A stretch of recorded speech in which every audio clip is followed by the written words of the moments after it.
Good morning, students. Today we will discuss the Newton's second law and Newton's third law and few problems.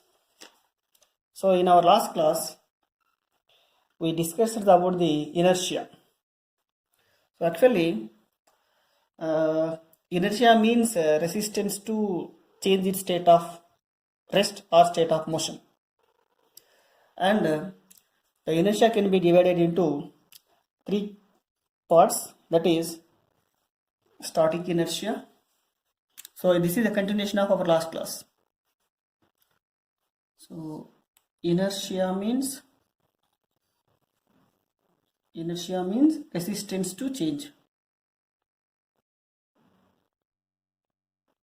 Resistance to change its state.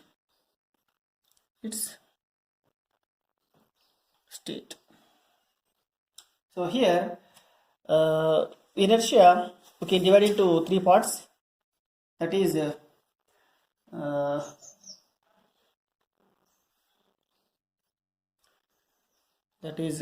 static inertia, dynamic inertia and directional inertia.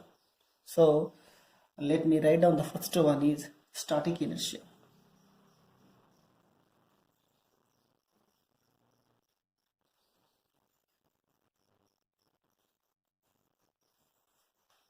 So static inertia means the inability of a body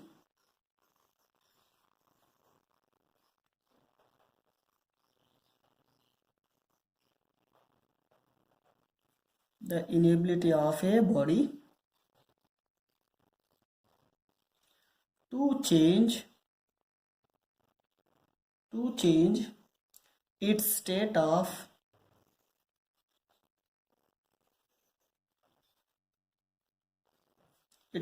rest. That means when the body is at rest, the inertia of that body is called the static inertia. So when the body is at rest, suppose if the body is at rest, then the inertia of that body is called static inertia. Next one is dynamic inertia.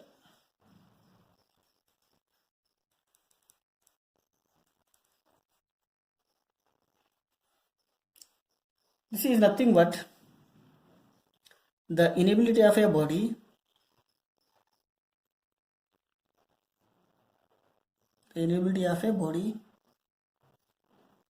to change its state of motion.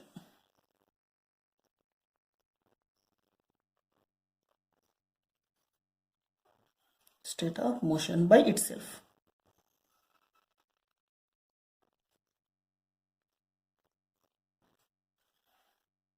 Here also the inability of a body to change its state of rest by itself.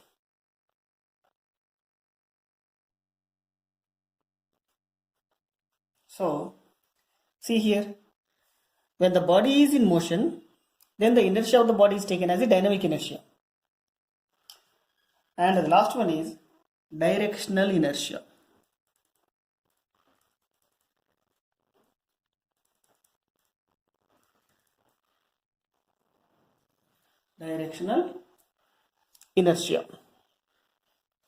This is also similar to the above definition, that is the inability of a body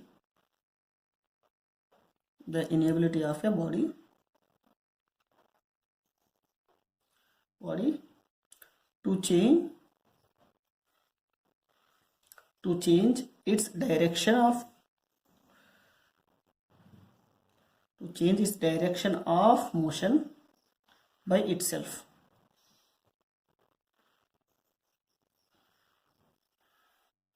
So here direction. First one is when the body is at rest, always wants to be at rest. So that's why the inability of a body to change its state of rest by itself is nothing but static inertia. And the next one is when the body is in motion, it always wants to be in the same motion. So then the inertia of that body is taken as dynamic inertia. And suppose if the body is moving in a particular direction, then it always wants to be in the same direction. So here the body don't want to change its direction. So that's why it is called directional inertia. Suppose here, if the body is at rest, then always wants to be in the same position. Same position means rest. Suppose if the body is moving, then this body always wants to be in the same motion in a straight line direction. Here, suppose if the body is moving in a particular direction, let me say here, the body is moving upward direction. When the body is moving upward direction, then the inability of a body to change its direction. Suppose if you want to change the direction, you need to apply the force. But a body, it won't changes its direction. So then the inertia of that body is called the directional inertia. So here, if you want to change this rest position, you need to apply the force. If you want to change the path of this body or magnitude of the velocity of this body, then you need to apply the force. Here also same. If you want to change the direction, then you need to apply the force. So this is the continuation of our last class. Then from today's class, we will discuss the Newton's second law. The second point is, the first one is Newton's first law. The second one is Newton's second law of motion.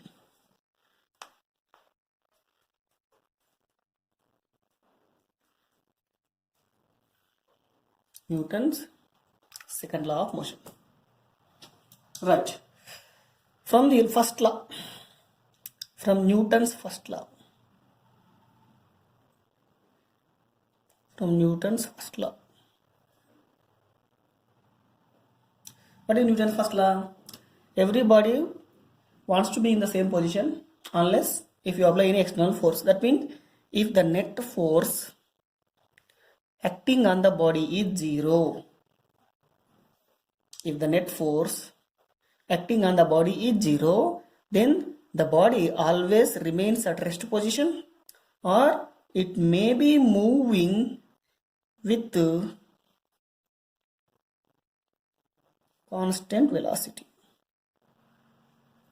So this is the conclusion of the Newton's first law. If the net force acting on the body is zero, then the body always either remains at rest position or moves with constant velocity. So this is the Newton's first law. Now next point. What is the next point? Suppose if the net force acting on the body is not zero, that means if net force acting on the body, if it is not equal to zero, then what happens? What happens to that body? So look at here. This is the floor and one object is given. So here, now we are applying the forces on this object so that the net force is acting in this direction. The net force is acting in this direction. When the force is acting on this direction, then what happens to this body? Automatically, the body velocity changes. So here, velocity of the body will change. Then, and when the velocity changes, then the change in velocity always gives the acceleration.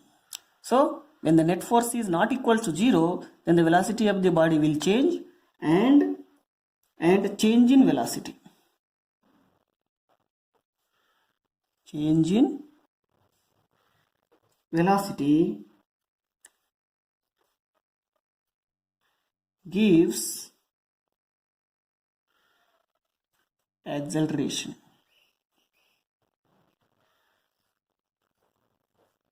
So here velocity v, so it is also a vector quantity, and since there is a change in velocity, then we can get the acceleration for that body. So the change in velocity,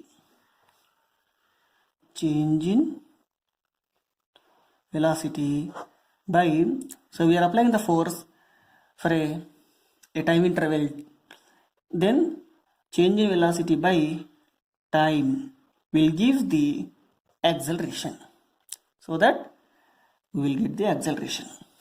Now we will define the Newton's second law. The Newton's second law is simply the relation between acceleration and the net force acting on the body. Now we will give the statement of the Newton's second law. Right. So here the statement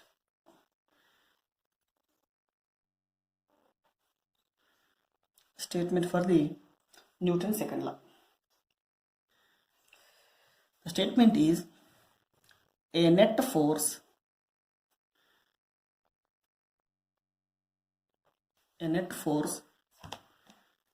acting on the body, a net force acting on a body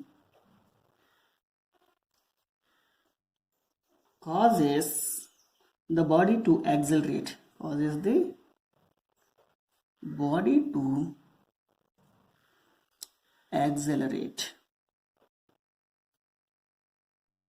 accelerate in the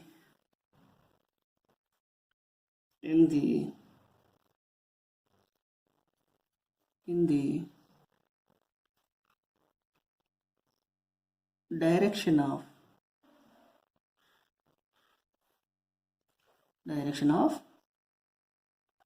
net force, and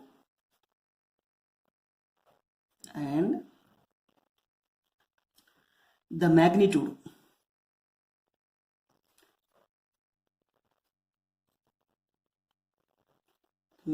of the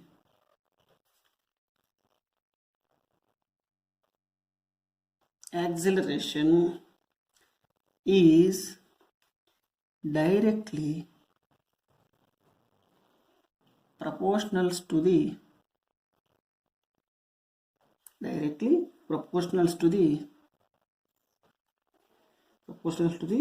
magnitude of the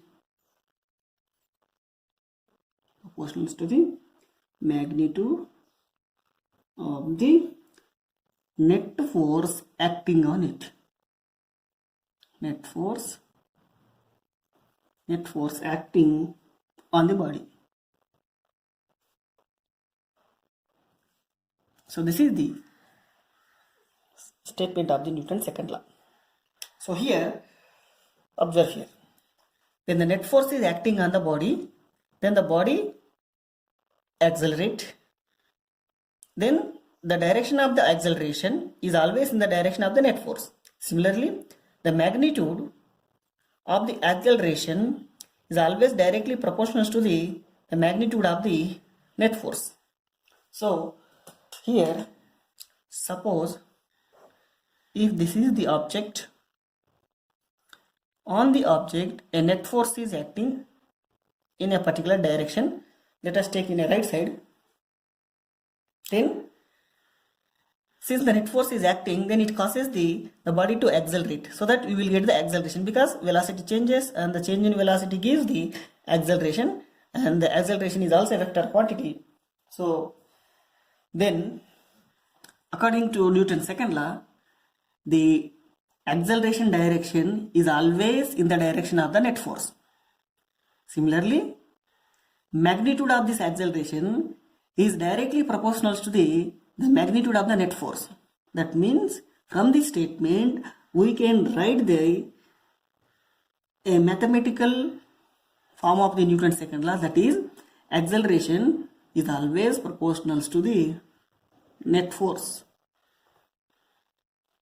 So acceleration direction is always in the direction of the net force, and the magnitude of the acceleration is always proportional to the magnitude of the net force acting on the body.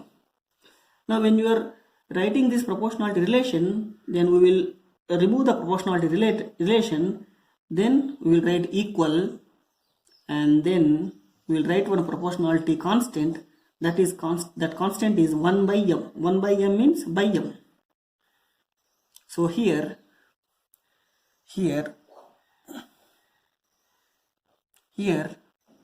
m is nothing but mass of this body. M is nothing but mass, or you can say inertial mass, or just mass. So just mass. So here mass is equals to you can write the magnitude of the net force by magnitude of the acceleration. So what is mass? Mass is equals to ratio of net force acting on the body to the acceleration of the mass, the acceleration of that body. So that gives the mass of the body. Right. So here, what is the concept of mass?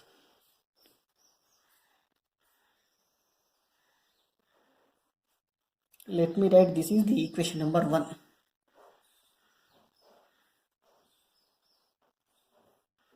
Then what is the concept of mass? So here, mass is always gives the, it measures the inertia of the body. So it always measures the inertia of the body. So mass m. So what is mass here? Mass is a measure of inertia. Mass is a quantitative measure of inertia. So quantitative measure of inertia. That means if the mass of the body increases, then the inertia of the body is also increases. Then it is harder to change its state of its original state. So that's why if the mass increases, it is not easy to change the state of the body. So and SI unit of mass is a scalar quantity. So SI unit of mass is kilogram. So generally we will use kg. We will use the kg. So it is a scalar quantity.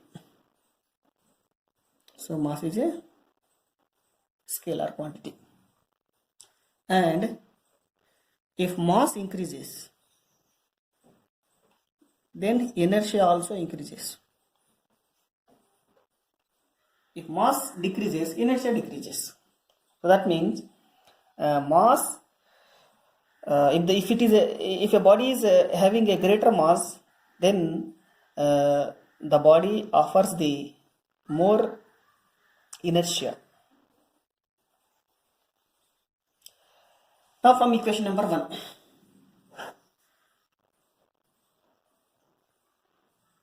From equation number 1, we can write net force by mass is equals to acceleration, or we can write the net force acting on the body is equals to m into a. So this is the important equation.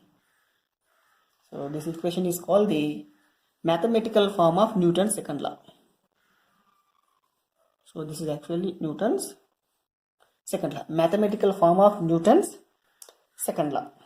So here, so from this equation, here m is mass of the body. When the net force is acting on this mass of the body, then the acceleration of the body is a. Then the net force acting on this mass is equals to how much? M into a. So here net force is a vector quantity and acceleration is also a vector quantity, but mass is a scalar quantity. So here in this equation, this refers the net force acting on the body, This refers which one? This is. It is referring that the net force acting on the body. Net force acting on the body. So, and of course A is acceleration and M is mass of the body. So now this is the mass of the body. So let me write down the diagram here. So this is the mass of the body, and when the net force is acting on the body, so this is M, then the acceleration is A, then we can apply this equation. So this is the Newton's second law, mathematical form of Newton's second law. And then, right, so that means net force acting on the body is equals to M into A. So generally, when the net force is acting on the body, then you will get the acceleration. And if the net force is not acting, then there is no acceleration. Right. From this equation, let me write down in simplest form, that is net force is equals to M into A. Here what is the meaning of the A? A means acceleration. So acceleration means change in velocity by time.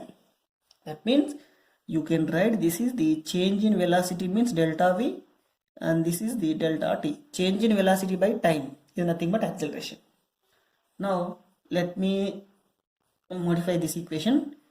dV by dt. What is the difference between delta V and dV? Delta V means simply change in velocity. dV means small change in velocity. So in terms of differentiation, we are writing the change in velocity. dV means small change in velocity. dt means small change in time. So that means F net is equals to M into dV by dt. So here the net force is acting on this mass for a small interval of time dt, hence the change in velocity is how much? dV. So dV by dt can be written as A also. So we can write here A we can write delta V by delta T, or the same value A can be written as dV by dt also, change in velocity by time. Now in that continuation, F net is equals to M. See here, in this equation, in terms of differentiation, M is, let me insert the M within the inside this differentiation. So here M is written outside the differentiation. Now just what I am doing, I am writing the M inside the differentiation. When you are writing M inside the differentiation, then that M value should be constant with respect to time. So that means here, since M is constant with respect to time, so here M is constant. M is constant means for a given in our system, we are choosing a system. That means we are choosing a mass. That mass is constant. That mass is not changing. If the mass is changes, then the situation is different. Those we will discuss in our higher sections. But here we are choosing that mass is constant. When the mass is constant, then you can write this mass inside the differentiation. So see here, d by dt of M into V. Here M is constant. If M is constant, then go to the backward step. Then you can write outside this differentiation, because if M is constant, you can pull outside of this differentiation. Then you can write as it is V by dV by dt also. So that's why if M is constant, you can insert the M value within the differentiation. So that means here M value is not changing on the dt, but V value is changing. So that's why we are writing M is inside the differentiation. Now, right. So F net is equals to d by dt of simply m into v. Now we'll choose that m into v is equals to one more physical quantity, that is p. So here what is p? Momentum. Momentum means, suppose if the body is moving with some velocity v, if the mass is m, then its momentum is equal to how much? M into v. So momentum means product of mass and its velocity. So that is called momentum. So in physics, we will use the momentum concept in many cases to solve the problems, to understand the concepts. So momentum is nothing but mass into velocity, right? So momentum is also a vector quantity. So momentum is also a vector quantity. And what is the momentum here? So momentum means mass into velocity. So you can write the units of the momentum. That means the SI unit is mass means kg, v means meter per second. So what is the SI unit of momentum? Kg into meter per second. Kg into meter per second. Right. Now, from this equation, F net is equals to d by dt. What is mv? Mv means p. So that means dp by dt. So this is also main equation. So let me take, this is equation number, I think this is equation number 3, because we are choosing this equation is 2. So this is 2 equation, third equation. So third equation is also mathematical form of Newton's second law. So this is also Newton's second law. Newton's second law. So you can define the Newton's second law in terms of momentum. So what is that statement here from this equation number 3? The rate of change of momentum. Rate of change of momentum. Rate of change of momentum of a body is equals to the net force acting on it. Equals to the net force acting on it. So this is the statement of the Newton's second law in terms of momentum. So the rate of change of momentum is equals to how much? The net force acting on the body. So from equation number 3. From equation number 3 and 2. So from equation number 2 and 3. From equation number 3 and 2. From equation number 3 and 2. This is equation number 2. This is equation number 3. If net force acting on the body is 0, it implies from equation number 2, m into a is equal to 0. That means m into a is equal to 0 means you cannot write m is equal to 0 here, because mass 0 means that is meaningless. So that's why you can write a is equal to 0. A is equal to 0 means acceleration is equal to 0. Acceleration is equal to 0 means, what is the meaning of acceleration? Acceleration is 0 means nothing but rate of change of velocity is nothing but acceleration. So that is equal to 0. Acceleration is nothing but dv by dt.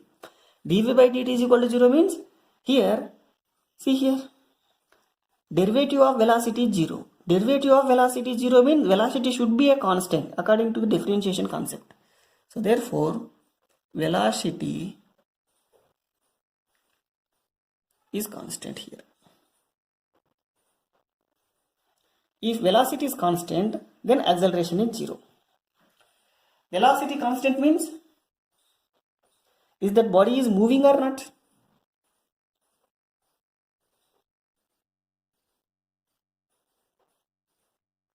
Is it body moving or rest? So think yourself and give the answer in comment box. Velocity is constant means the body is moving or not, whether the body is moving or not. And one more question also. Rest. Rest means, what about acceleration? So try to find the answer for these two questions. Rest means, what is acceleration? If the velocity is constant, then what about the body, whether the body is moving or not? So try to find these answers. Right. So here Newton's second law is also known as the law of motion. So Newton's second law, the another name of the Newton's second law. Newton's second law. Another name is law of motion. It is nothing but law of motion. And Newton's first law, we have one more name.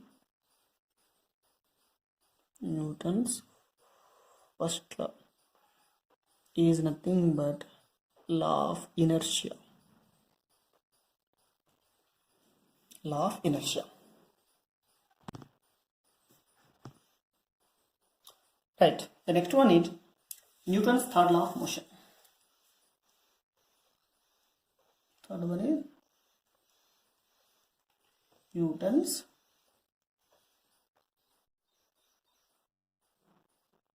motion.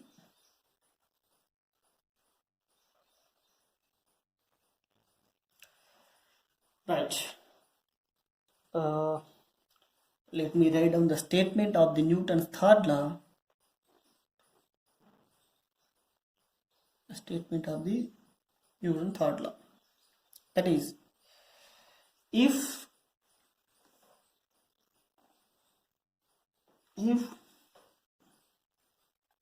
body A, that means we need to take one body. So if body A exerts a force on body B, then body B also exerts a force on body A. Here, let me write down the, so this is body, we have one body and we need to take one more body here. So this is A body, this is B body, two bodies. And the body A is exerting the force on body B. How much force is exerting? This is Fa on B. That means Fa on B means force exerted by the body A on B. Then body B is also exerting the force. That means Fb on A. So what is Fb on A? Body B is also exerting the force on A. Now how many forces? We have two forces. A body is exerting the force on the body B. B body is also exerting the force on the body A. So that means we have two forces. Now in the continuation, the statement continuation is, so actually you need to continue the statement, that is, these two forces have the same magnitude but they are in opposite direction. So these two forces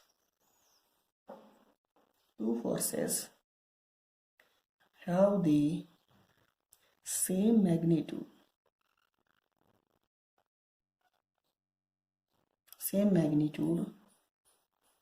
but they are opposite in direction. They are opposite in direction.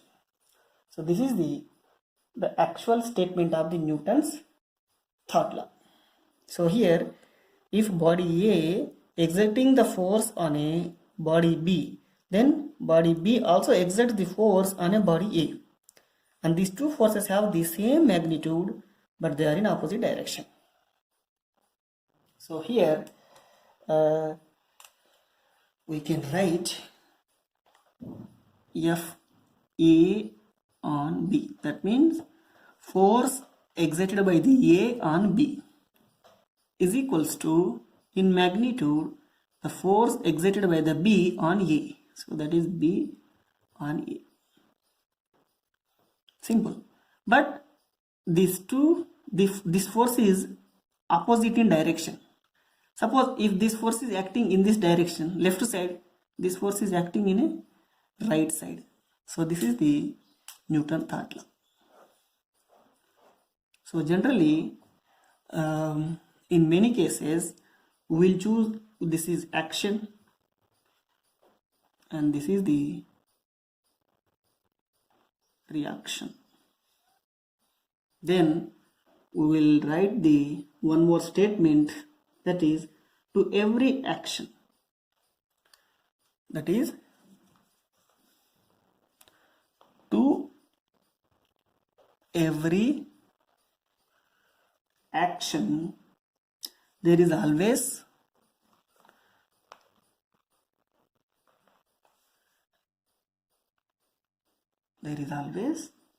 an equal and opposite reaction.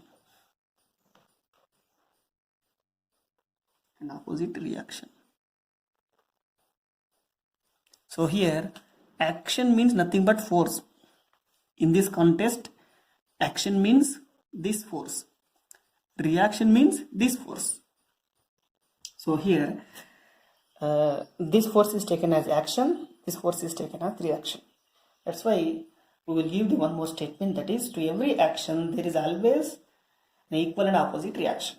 So these two forces are always in opposite direction, but the magnitude is same. So this is one of the fundamental laws in nature. So here, if you observe these two forces, see here, this force and this force, these two forces, this force is acting on this body, this force is acting on this body. That means we can write that these two forces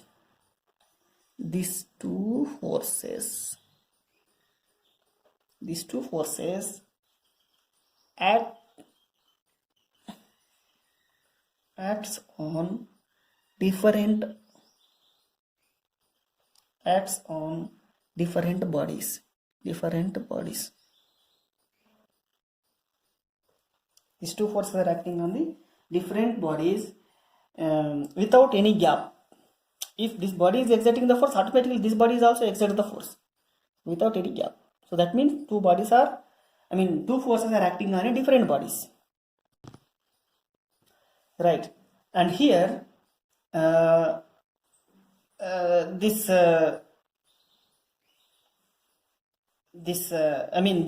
two forces are not cancelling each other actually. See here, let me write the statement, that is, these two forces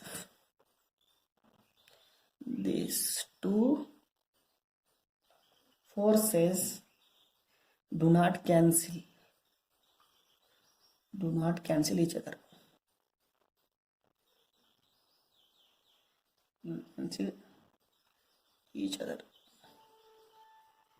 Actually, these two forces are not cancelling each other. They are acting on different bodies. So that's why these two forces are not cancelling each other. And moreover, generally, see, this Newton's third law is actually applicable to almost all bodies in this universe.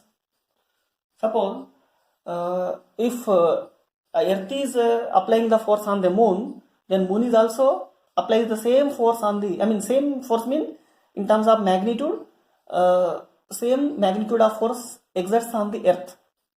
Suppose if Earth is exerting the force on your body, then your body is also exerting the force on the Earth. So that's why a single isolated forces are not exist in general. So that's why you can write one more point also here. Forces are always occurs in pairs. Forces always occurs in pairs. That means a single isolated force is not exist. I mean, a single isolated force is not exist. Right. So here, these two forces are actually in this diagram. It seems to be contact force because these two bodies are in physical contact. But Newton's third law is also applicable to long range forces. Long range forces means, suppose if the two bodies are not in contact, then also this law is applicable. For example, moon and earth. So actually, moon and earth, these two bodies are not in physical contact, but still the force, I mean, earth is exerting the force on the moon and moon is also exerting the force on the earth. So that means, let me write one more point here. That is, right, Newton's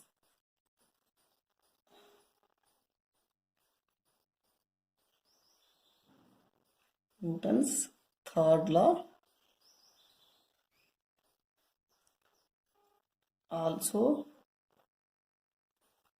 applies to long range forces.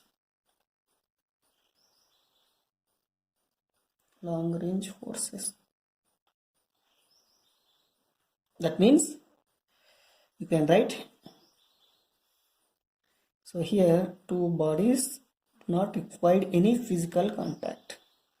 Two bodies do not require physical contact.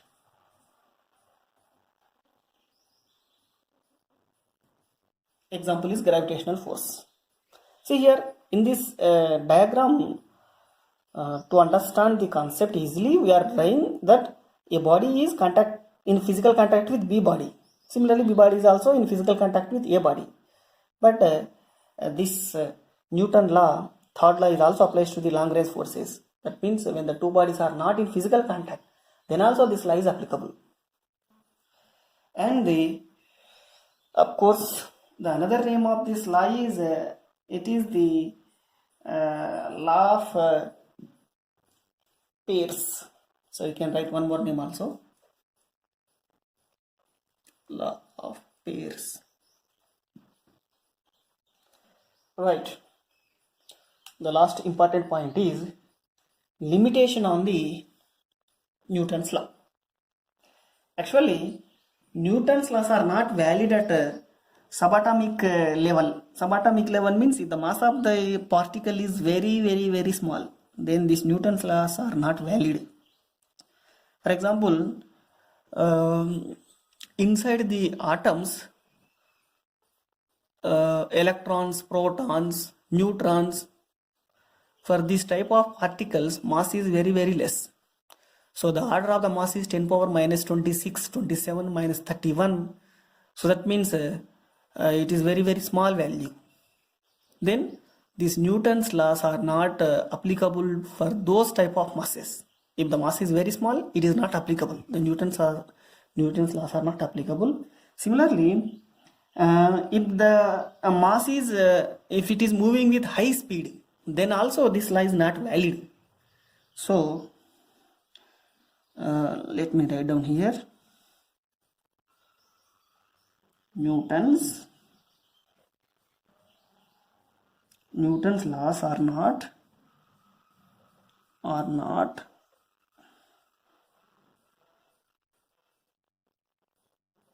applicable. Cannot apply these laws. Newton's laws are not applicable at small scales. Small case means small masses, subatomic level.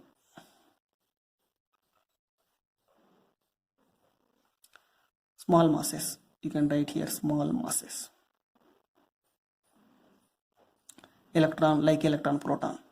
And this is not valid at high speed.